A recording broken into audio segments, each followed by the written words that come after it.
process to my channel YouTube Delau Official. Di sini saya akan membahas tentang atau sekilas asal-usul suku Nias. Namun sebelum itu, jangan lupa subscribe, like, comment, and share ya brosis. Oke, mari kita memulainya. Nias atau bahasa setempat adalah Tanah Niha, merupakan pulau yang membujur di lepas pantai barat Sumatera dan menghadap Samudra Hindia. Di sekeliling pulau ini juga ada beberapa pulau lainnya, dan tidak semua pulau-pulau tersebut berpenghuni.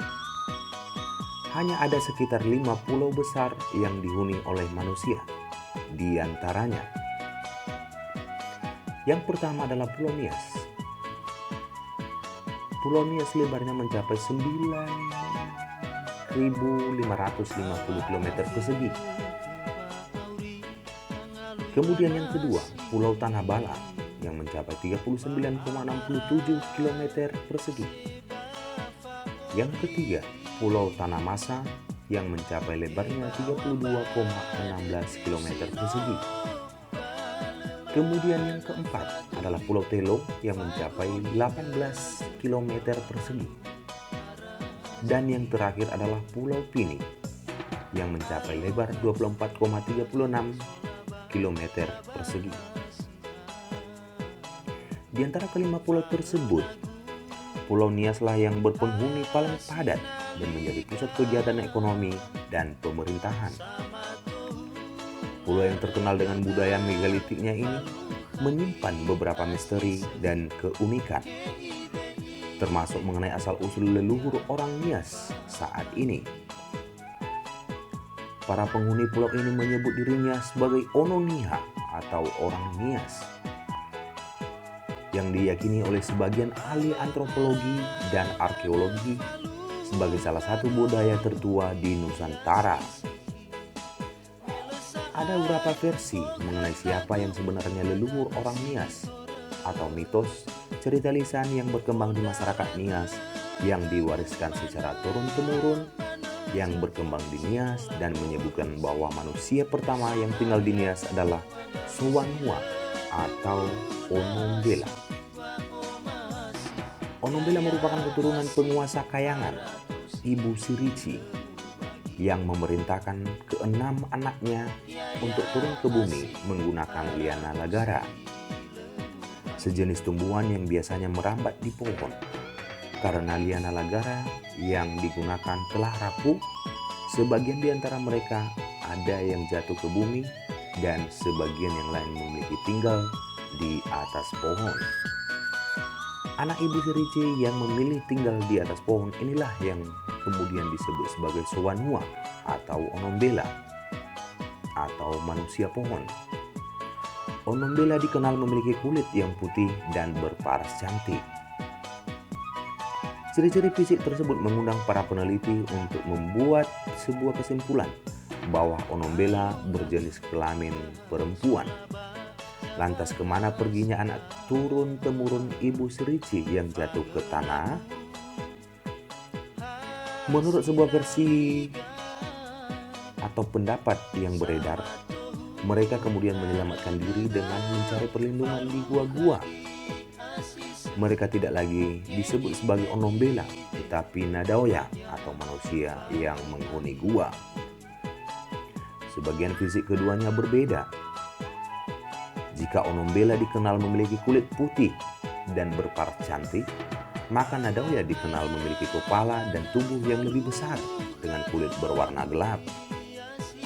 Besar kemungkinan keduanya sudah tergolong bangsa manusia, namun berasal dari ras yang berbeda, bukan satu keturunan. Lantaran keterbatasan pengetahuan yang dimiliki penduduk Nias waktu itu, juga tata cara hidup yang berbeda, asal-usul keduanya kemudian cenderung dimitoskan karena dianggap memiliki nenek moyang yang berbeda dengan manusia pendatang. Berdasarkan hasil penelitian Badan Arkeologi Medan, di Nias ditemukan jejak-jejak manusia prasejarah yang meninggalkan artefak-artefak di gua-gua. Salah satunya yang terkenal adalah Gua Legindawa yang terletak di desa Lelemanu, Niko Otano, Kecamatan Gunung Sitoli. Jejak kehidupan tersebut dapat ditemukan tulang dan batu berupa serpih, batu pukul, dan lain sebagainya. Di Nias juga berkembang pendapat atau opini-opini yang lain, tepatnya di Kecamatan Gomo, Kabupaten Nias Selatan. Pendapat tersebut dengan nama Gomo untuk kecamatan yang dimaksud adalah memiliki makna, yaitu Owo yang berarti perahu dan Gomo yang berarti rumah. Dahulu kala terdapat rombongan manusia perahu berasal dari daratan Asia yang terombang-ambing di tengah samudra yang kemudian terdampar di Nias. Mereka terdampar di pantai sekitar muara sungai, lalu membangun rumah atau omo di pinggir sungai yang sekarang dikenal dengan Sungai Gomo. Bahasa Nias tergolong rumpun bahasa Austronesia. Ciri dialek bahasa Nias adalah nada yang meninggi di akhir kata dan kalimat. Menurut Router pada tahun 2005 maksudnya, bahwa Austronesia dituturkan secara luas dari Madagaskar di ujung barat, melintasi Asia Tenggara daratan maupun kepulauan hingga ke arah timur melintasi kawasan Pasifik yang berujung di Selandia Baru dan Hawaii. Secara umum, kebudayaan yang berkembang di Nias juga memiliki kesamaan dengan kawasan-kawasan Austronesia lainnya, yaitu berciri megalitik, memuja roh luhur, dan bercocok tanam. Dilihat dari topografinya, Nias adalah dataran rendah yang di tengahnya terdapat bukit-bukit. Mayoritas penduduknya masih tinggal di pedalaman, di kampung-kampung yang saling mengisolasi dan berprofesi sebagai petani. Meskipun metode bertani masyarakat Nias masih bersifat sederhana, tetapi mereka tetap mampu menghasilkan beberapa komoditas unggulan seperti kelapa, karet, coklat, dan nila.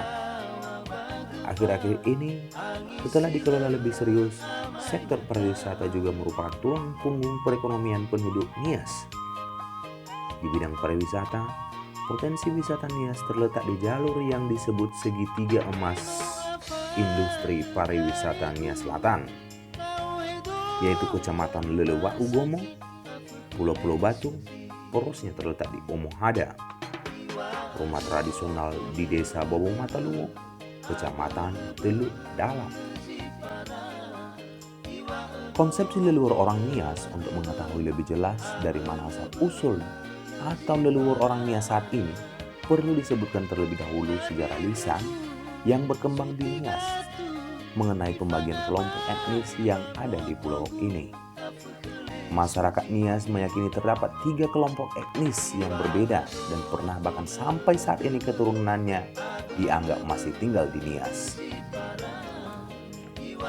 Kelompok yang dimaksud tersebut antara lain yang pertama adalah Niha Sebua Gazuzu, yaitu manusia yang memiliki kepala besar dan merupakan ciri manusia purba yang hidup ribuan tahun lalu dan tinggal di gua-gua, sehingga mereka juga disebut manusia dari bawah tanah atau Soroitohu.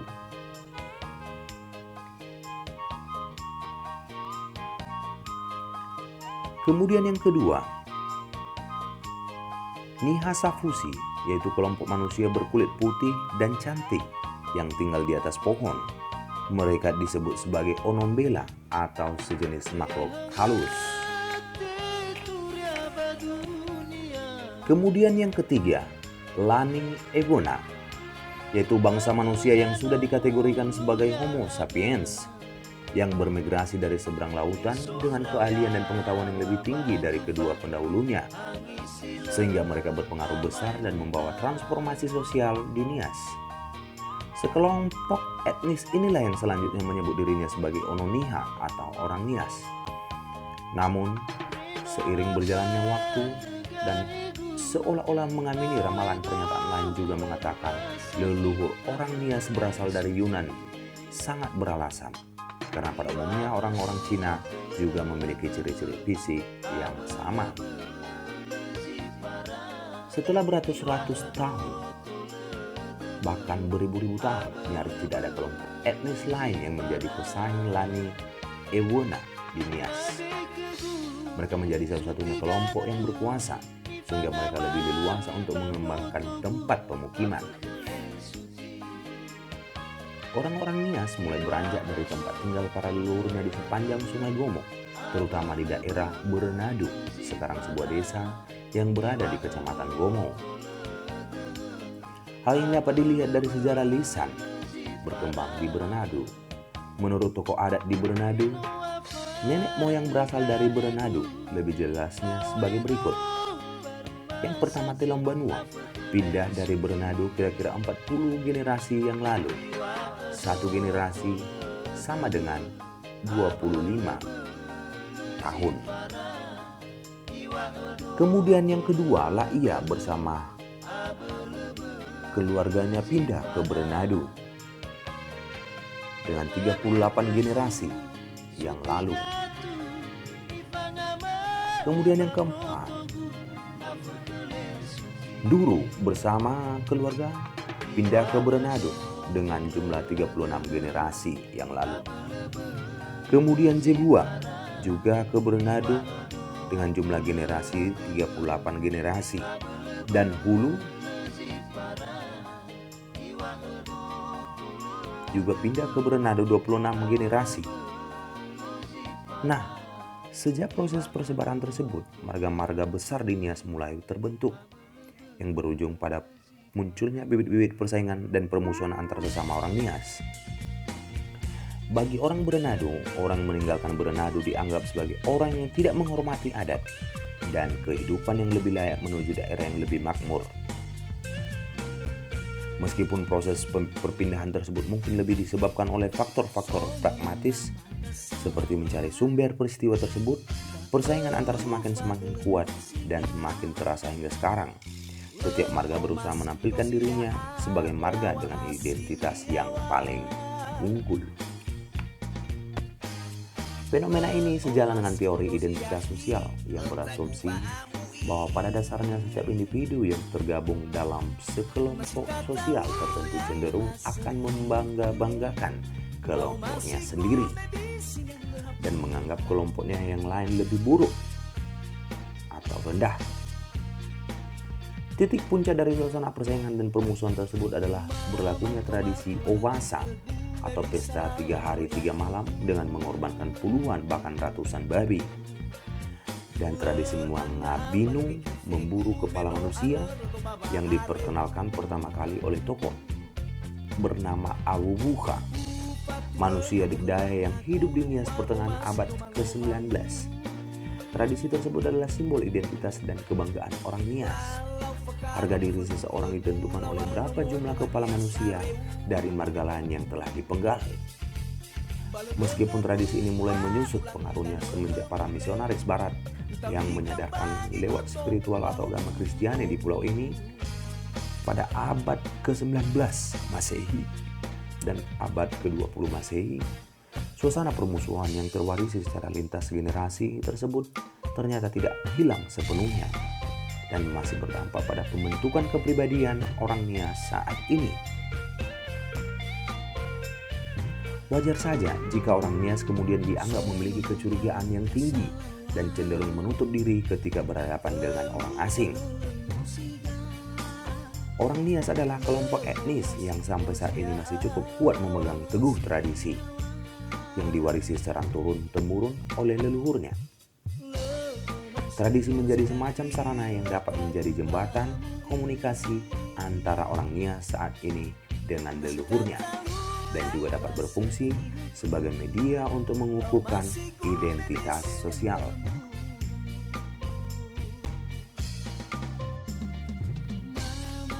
Orang Nias mewarisi sebuah tradisi yang kompleks dari leluhurnya. Mereka mempraktikkan banyak ritual karena hampir setiap peristiwa kehidupan dihayati dan dimaknai sebagai bagian yang tak terpisahkan dari kehidupan mereka. Terlepas dari pendapat mana yang benar, yang pasti keberadaannya sampai saat ini masih berpengaruh cukup kuat terhadap kehidupan marga satwa di hutan.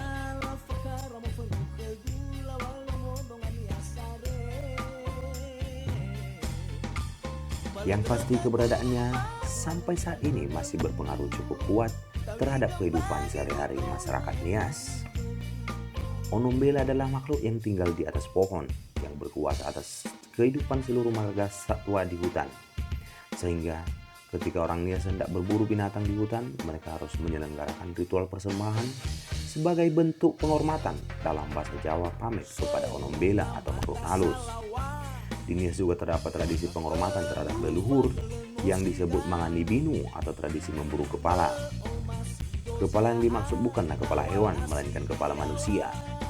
Bagi pihak yang kurang memahami budaya Nias secara lebih utuh, tradisi ini mungkin dianggap sebagai kebiadaban, praktek kebudayaan paling keji yang pernah dibuat oleh anak manusia. Bahkan seringkali terjadi kesalahpahaman yang berujung pada tuduhan bahwa orang Nias dulunya adalah termasuk suku kanibal, sebagaimana pendapat yang tidak paham dengan adat istiadat yang berlaku pada saat itu di Kepulauan Nias. Dalam sejarah yang berkembang di Nias, tradisi mangabinu atau pemenggalan kepala tidak dapat dipisahkan dari legenda Awuwuha, sosok manusia dikdaya yang pernah hidup di Pulau Nias pertengahan abad ke-19. Mengenai kapan persisnya Awuwuha pernah hidup, telah terjadi silang pendapat. Siapakah sosok yang dimaksud sebagai Awuwuha? Mengenai tradisi mangabinu atau pemenggalan kepala yang identik dengan sosok Awuwuha, kira-kira pertengahan abad ke-19 di Bernado hiduplah seorang manusia pemberani dan hebat karena kepiawaiannya dalam membunuh orang bernama Awuwuha. Pada suatu hari, datanglah ke Bernado seseorang dari Susua yang menyebarkan kabar bahwa di kampungnya akan diadakan sebuah pesta owasa yang cukup besar. Ia berjalan di tengah perkampungan sambil meneriakkan pengumuman tersebut dengan harapan akan banyak warga Bernado yang datang ke pesta tersebut. Ketika melewati rumah Awuwuha, si pembawa kabar tersebut terhenti langkahnya karena ada teriakan seorang ibu yang cukup mengganggu dirinya dengan ungkapan yang sangat mengejek terhadapnya. Lalu si pembawa kabar tersebut marah.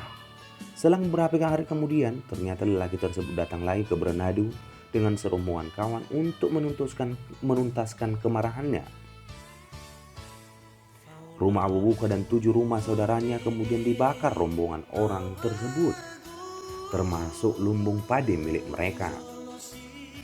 Tokoh adat masyarakat Bernado mengatakan Awuwuha hanya bisa berdiam diri mematung terbelalak melihat kejadian tersebut.